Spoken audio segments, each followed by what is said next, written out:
This here's a 1984 International Farm Tractor that I just got done painting and rebuilt.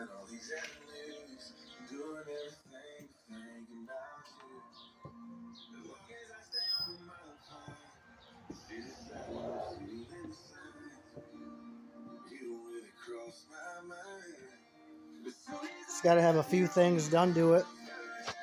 There's the hood.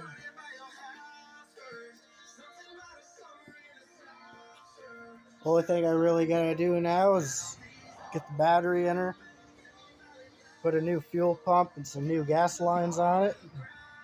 She'll be ready to go. Hopefully by the end of this week I can get her out there for sale.